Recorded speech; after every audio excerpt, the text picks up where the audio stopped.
Welcome everyone to my YouTube channel. This is my very first video on YouTube. So अगर कोई mistake हो तो आप लोग कमेंट्स में बता सकते हैं। तो चलिए वीडियो को स्टार्ट करते हैं। तो एपिसोड 1 की स्टार्टिंग होती है एक फ्लैशबैक से, जिसमें हमें एक पायरेट की स्टोरी बताई जाती है जिसका नाम होता है गोल्डी रोजर। और यह पायरेट सब पायरेट्स का किंग था, क्योंकि इसने अपनी लाइफ में बहुत ही सारा खजाना लूटा था। लेकिन अपने मरने से पहले उसने अपना सभी खजाना समुद्र में कहीं छुपा दिया था।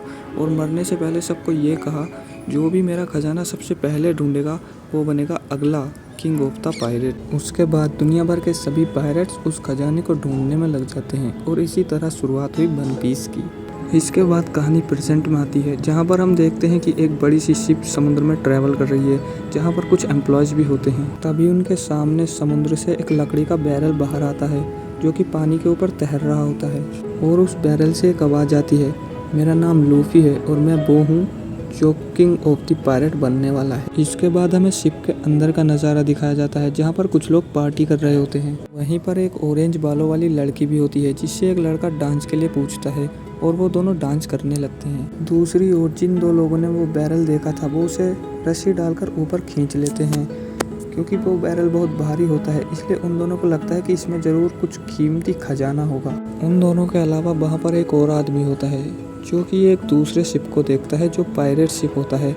यह देखकर वो आदमी बहुत डर जाता है और तुरंत अपने साथियों को बताता है। ये बात सुनते ही वो दोनों भागकर शिप के अंदर जाते हैं और तुरंत अपने कैप्टन को बताते हैं। लेकिन इतनी देर में ही पायरेट्स उन पर हमला कर देते हैं। इसके बाद हमें पायरेट्स का शिप दिखाया जाता है, जिसकी लीडर एक फीमेल होती है, जिसका नाम होता है एल्विडा। वो देखने में तो बहुत बदसूरत होती है, लेकिन अपने आप को बहुत खूबसूरत समझती है। उन सभी पायरेट्स के बीच एक बच्चा भी होता है, जिसका नाम होता है कोबी। वैसे तो कोबी उन पायरेट्स के साथ रहना नहीं चाहता, लेकिन वो पायरेट्स ज़बरदस्ती कोबी को अपने साथ रखते हैं। उसके बाद हम देखते हैं एल्विडा अपने शिप को उस दूसरे शिप के पास ले आती है और अपने पायरेट्स को उस शिप पर भेज देती है। और जो दो कर्मचारी उस बैरल को लाए थे, और उड़कर शिप के और अंदर चला जाता है। जिसके बाद हम देखते हैं कि पायरेट्स एक एक करके उस शिप पर आ रहे होते हैं, लेकिन कोबी वहां पर आने से डरता है। जिसके बाद एल्विडा कोबी को लात मारकर शिप पर फेंक देती है। ये सभी पायरेट्स शिप के अंदर आकर वहां पर जितने भी लोग होते हैं उन सभी को पकड़ लेते हैं और उनसे कहते हैं कि हम तुम्हारी जान तो नहीं लेंगे, लेकिन तुम्हारे पास जितनी भी चीज़ें हैं हम उन सबको लूट लेंगे। उसके बाद उनकी लीडर एल्विडा भी वहाँ पर आ जाती है और लोगों से कहती है, अगर तुम में से किसी ने भी हमसे लड़ने की कोशिश की तो मैं उसको उठाकर समुद्र में फेंक दूंगी।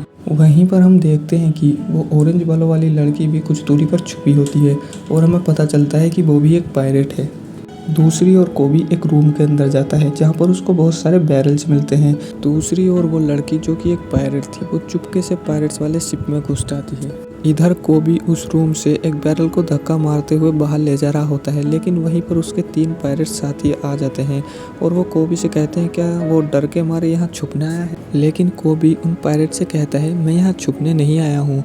ये बैरल बहुत भारी है और मुझे लगता है इसमें बहुत सारी शराब है, इसलिए मैं इस बैरल को बाहर ले जा रहा हूँ ताकि ये सभी पायरेट्स के काम आ सके। जिसके बाद उन तीनों पायरेट्स में से एक पायरेट उस बैरल को पकड़कर सीधा कर देता है और उस पर मुक्का मारकर उसे तोड़ने जा रहा होता है। तभी उसमें से लूफी बाहर आता है, जिसका एक हाथ उस पायरेट को लग जाता है और वो पायरेट नीचे गिर जाता है। तभी लूफी चिल्लाते हुए बोलता है, सोने में बहुत मज़ा आया। ये देखकर बाकी के 2 पायरेट्स बहुत ज़्यादा गुस्सा हो जाते हैं और वो लूफी से पूछते हैं कि वो कौन है और कहाँ से आया है। लेकिन लूफी उन दोनों को इग्नोर करता है और गोबी से कहता है, मुझे भूख लगी है, मुझे खाना चाहिए। ये देखकर वो दोनों पायरेट्स और भी ज़्यादा गुस्सा हो जाते हैं और अपनी तलवारों से लूफी पर हमला कर देते हैं। लेकिन उन दोनों पायरेट्स की तलवारें लूफी को लगते ही टूट जाती हैं और यह देखकर पायरेट्स बहुत घबरा जाते हैं और लूफी से पूछते हैं कि वो आखिर है कौन। जिस पर लूफी कहता है उसका नाम है मंकी दी लूफी। लेकिन वो पायरेट्स बहुत ज़्यादा डरे हुए होते हैं, वो अपने तीसरे साथी को उठाकर वहाँ से भाग जाते हैं। जिसके बाद लूफी कोबी के साथ एक दूसरे रूम में जाता है, जहाँ पर बहुत सारे फ्रूट्स रखे होते हैं।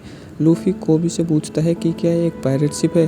जिस पर कोबी कहता है, नहीं, ये एक पायरेट शिप नहीं है, यह एक पैसेंजर शिप है जिसको एल्विडा ने लूट लिया है।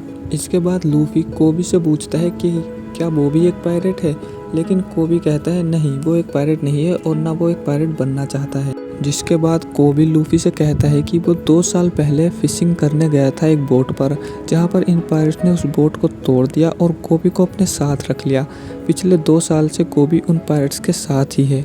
लेकिन लूफी ये सुनकर कहता है कि तुम एक नंबर के पागल हो, अगर तुम्हें इन पायरेट्स के साथ नहीं रहना तो तुम चुपके से भाग जाओ। तभी कोबी कहता है कि नहीं, वो ऐसा नहीं कर सकता, अगर वो यहाँ से भाग गया तो एल्विडा उसको ढूंढकर उसको जान से मार देगी। दूसरी तरफ हम देखते हैं कि सभी पायरेट्स उस शिप का खजाना लूटकर अपने शिप में भर रहे होते हैं। तभी वो तीनों पायरेट्स भागकर एल्विडा के पास आते हैं और कहते हैं कि इस शिप में एक बैरल है जिसमें से एक मॉन्स्टर बाहर आया है। दरअसल वो सभी लोग लूफी की बात कर रहे थे, लेकिन एल्विडा उन पर ध्यान नहीं देती और उन्हीं पर हमला कर देती है। इसके बाद कोबी लूफी से उसके बारे में पूछता है, जिस पर लूफी कहता है कि वो पायरेट्स का किंग बनना चाहता है, जिसे सुनकर कोबी शॉक हो जाता है और लूफी से पूछता है, क्या तुम भी एक पायरेट हो? जिस पर लूफी कहता है, हाँ मैं भी एक पायरेट हूँ। उसके बाद कोबी कहता है, लेकिन पायरेट्स का किंग तो वही बन सकता है जिसके पास वन पीस हो, और वन पीस के पीछे तो बहुत सारे पायरेट्स पड़े हुए हैं। तब लूफी उससे कहता है, बात ये नहीं है कि वो वन पीस को हासिल कर सकता है या नहीं, बात यह है वो वन पीस को हासिल करना चाहता है और वो इसके लिए पूरी कोशिश करेगा, चाहे उसकी जान चली जाए। लूफी की बातें सुनकर कोबी को भी मोटिवेशन आ जाता है और वो कहता है अब वो भी वही करेगा जो उसे करना है। अब वो नेवी ज्वाइन करेगा क्योंकि यह उसका सपना है और इसीलिए वो इन सब पायरेट्स को छोड़ देगा और नेवी ज्वाइन करेगा। लेकिन अगले ही पल हम देखते हैं कि एल्विडा ने उनकी सारी बातें सुन ली हैं और अब वो कोबी पर बहुत ही ज़्यादा गुस्सा हो जाती है।